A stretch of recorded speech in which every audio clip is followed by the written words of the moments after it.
አሰላም አለይኩም ወራህመቱላሂ ወበረካቱ። ውድና የተከበራችሁ ቤተሰቦቼ እኔ እኮ በህይወቴ ሰው ልጅ ማለት ነው ብዙ ነገር አጋጥሟል። ብዙ ነገር ማጋጥሞ ደግሞ ብዙ ነገርን በሰብር ቢያሳልፍ ብዬ አስባለሁ። የሰው ልጅ በተጨናነቀ ቁጥር በሽታ በተጨናነቀ ቁጥር ህመም ነው፣ ሌላ መልካም ነገር ይቅርታ ይገጥመዋል ብዬ መቼም አላስብም። በነገራችን ላይ ሰው በህይወቱ ደስተኛ ሆኖ ለመኖር ነው የሚፈልገው አይደለም። አላህ ሱብሓነሁ ወተዓላ ራሱ ያንን ሰው ደስተኛ አድርጎ የሚያኖረው አላህ ነው እንጂ ሰው አይደለም። አላህን ደግሞ በሁሉም ነገር አልሐምዱሊላህ ማለት ይሻላል። ለምን ስለተጨናነቅን አገራችንም አላህ ሰላም አድርግልን። ዋና ኢትዮጵያ ነገራችን አላህ ሰላም አድርግልን። ኢትዮጵያ ሀገራችን በጭንቅ ተወጥራለች። በኑሮ ውድነት፣ በነገር በጦርነት በጣም ተወጥራለች። አላህ ሀገራችን ሰላም አድርግልን ከመንም በላይ ማለት ነው። ዶቼ ማሮቼ እናንተ ስትኛኑም ስተኙም ስትነሱም ሀገራችሁ አላህ ሰላም እንዲያደርግላችሁ አላህ አላምኑ። አሰላሙ አለይኩም ወራህመቱላሂ ወበረካቱ። እና የተከበራችሁ ቤተሰቦቼ ማሮቼ፣ ፍቅሮቼ፣ ሀገሬ ልጆች፣ ኢትዮጵያኖች፣ እህቶቼ፣ ወንድሞቼ ሁላችሁም አላህ ባላችሁበት ሰላማችሁን ብዝዝት አድርጎ ያብዛልን። ሰላም አላህ አርጋችሁ አማን አላህ አርጋችሁ እና ወዶቼ ማሮቼ በላይክ ገባ ስትሉ ቪዲዮን ላይክ ሼር ያረጋችሁ አበረታቱኝ። ላይክ ሼር ያረጋችሁ ገባ በሉ አበረታቱኝ። ፕሊስ አበረታቱኝ። ያለ እናንተ ከአላህ በታች ማንም የለኝም። ውዶቼ ማሮቼ እህቶቼ የመዳም ቅመሞች የኔ ውዶች የኔ ደካማዎች አብሽሩ። እቺ ቀን አልፋ ደግሞ ሰው የምንሆንበት ቀን ቅርብ ሆናል ኢንሻአላህ ያ ረብ። አላህ በእዝነቱ በረህመቱ ለምንንከራተተው ለኛ እዝነቱን አላህ ያውርድልን። በሱ እዝነት በሱ ራህመት አሁንም በሱ እዝነትና በሱ ራህመት ነው ወተን መንገባዋል ነው። እሺ ውዶቼ ቢከፋችሁ አትጨናነቁ። አላህን አልሐምዱሊላህ ሁላችሁም በየሃይማኖታችሁ ፈጣሪ ለምኑ። በቃ አንድ ነገር አልሆነ ብላችሁ አለምን የፈለግነው አሁን አልሆነ ብላችሁ ነፍሲያችሁን አታጨናንቋል። አላህ ሁሉም ነገር በፈለገው ሰዓት ነው የሚያደርገው። እኛ በተጨናነቅነው እኛ ባሰብነው እኛ በኛው አይደለም የሚሆነው። አላህ በራሱ ነው ሁሉም ነገር የሚያደርገው ማለት ነው። ልጆቼ ለሁሉም ነገር ፈጣሪን አልሐምዱሊላህ ሁላችሁም በየሃይማኖታችሁ ፈጣሪ ማመስገን። ቢታጡ ታገኙ እሱን አመስግኑ። እሱ ለከፈተው ጎሮሮ እሱ ነው። እኛ በሰው ሀገር ከልጆቻችን ከቤተሰብ ከሁሉ ተለያይተን በሰው ሀገር ከዛሬ ነገ እንሻላለን። ዛሬ ብናጣ ነገ እናገኛለን በተስፋ ማለት ነው። ዛሬ ብናጣ ነገ እናገኛለን እንትናንም ብለን በቃ ጭንቁንም ሀሳቡን ሁሉም ነገር ትተኑ በልባችን ይዘን ያለ ነው። ለምን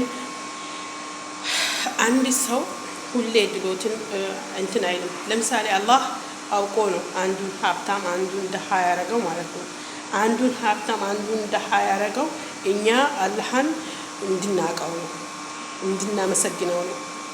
ምናልባት አጣም ብለን ደግሞ አንዴ ልንበሳጭ እንችላለን። ያው በዚህም አገር ሆነን በሰው አገር ሆነን ምንም ጎሎን አቅማችን ደክሞ ሳይሆን ይሄንንም ስራ አተን የምንንከራተት ሰዎች አመዳም ቤት ሽንት ቤት ለማጠብ ስራ በጣም አስቸግሮናል። ግን እኔ የሚገርመኝ ማለት ነው በዚህ ሰዓት ያለ ፎቶ እንደሚያገቧችሁ በፎቶ ነው። ትንሽ ወይ ሰውነታችሁ ጨመራል፣ በጣም የቀጠነም አይፈልጉም፣ በጣም የወፈረም አይፈልጉም። በቃ በምርጫ ላይ ናችሁ እነሱ። ለምን ጊዜ የነሱ ነው። ምናልባት ኢንሻአላህ አላህ ከፈቀደው ጊዜ ለኛ የሚመጣው ጊዜ ሊኖር ይችላል። ምናልባት እንደዚህ ተንከራተን ተንገላተን አንቀርም። አንድ ቀን ለኛ የመሸው ይነጋልናል ኢንሻአላህ። አላህን ይዘን ጉዞ ወደፊት ማለት አለብን። ስራችን መቀጠል አለበት፣ ህይወታችን መቀጠል። በቃ ያኒ ዱንያ ትመጣለች ትሄዳለች። ዱንያ የጠዋት ጤዛ ናት። ለምሳሌ አንድ ሰው ሀብታም ይሆናል፣ ደሃ ይሆናል፣ ደግሞ ይሰጠዋል፣ ይነሳዋል። ስለዚህ አላህ ሱብሓነሁ ወተዓላ ያንንም የሚያደርገው እሱን እንድናቀው ነው። አላህ ሱብሓነሁ ወተዓላ የሚያደርገው ማለት ነው። ያን ደግሞ ፈጣሪ አልሐምዱሊላህ ሁሉም የምትሰጠው አንተ፣ የምትረዝቀው አንተ፣ የምታበላው አንተ፣ የምታጠጣው አንተ ብለን እሱን ማመስገን ማለት ነው። ያንን ደግሞ እኛ ሰዎች እናማርራለን። ባጣን ሰዓት እናማርራለን። ስናገኝም ደግሞ አንቻልም። ለምሳሌ አሁን አንድ ሀብታም በጣም ሀብታም ሰው አለ ልበላችሁና አንድ ደሃ ደግሞ ይኖራል። በጣም ደሃ በጣም ሀብታም። ያ ሀብታሙ በልቶ ስለሚያድር ያንን የተራበውን ሰውዬው ራቡን አያውቀው። ለምን እሱ ጠግቦና በልቶ የሚተኛው አለ።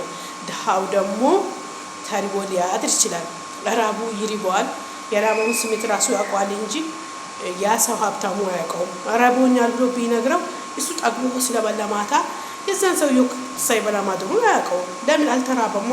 ምናልባት የሚያውቀው የተቸገረ የቸገረውን ሊያውቅ ይችላል። ተቃራኒ ነው ህይወት። እዚህ ሀገር አሁን መዳሞች እዚህ ላይ ነው እየደረሱ ያሉት። በጣም ሴቶች ጠግቧል። ሴት እያማረጡ ወይ ሊያገቡ አይደለም ሰርተ አንችልም አናላችሁም ስራ ሽንት ቤት ለማጠብ በቃ በዚህ ሰዓት ኢትዮጵያ የያዘችው ነገር ሁሉ በሰው ሀገር ነው። እናት ወለደች እንጂ ልጆቿ ውጭ ናቸው፣ አብይ ውጭ ናቸው በቃ። ስለዚህ ደግሞ መዳሞች ጠግቧል። አላህ ይዘንልን በእዝነቱ በረህመቱ። ባላችሁበት ላይ የአላህ ሱብሓነሁ ወተዓላ እዝነት ረህመት ከእናንተ ጋር ይሁን። ርስቃችሁን ደግሞ አላህ ያስገባችሁ። አላህ ሱብሓነሁ ወተዓላ ርስቃችሁን ይክፈተው። ባላችሁበት ላይ አላህ ይጠብቃችሁ። እህቶቼ ወንድሞች፣ በአለም ዳርቻ ያላችሁ ሁላ አላህ ይጠብቃችሁ። ቪዲዮዬን ላይክ፣ ሼር፣ ሰብስክራይብ ያደረጋችሁ አበረታቱን። ከጎኔ ሁኑ። ባላችሁበት አላህ ይጠብቃችሁ። ከጎኔ አበረታቱ ይላችሁ እህቶቼ፣ ማሮቼ፣ ፍቅሮቼ እና በላይክ በሼር አበረታቱኝ። ሰላም አለይኩም ወራህመቱላሂ ወበረካቱ። ከዚህ በላይ አላብዛባችሁ እንዳይሰለቻችሁ የኔ ውዶች። ሰላም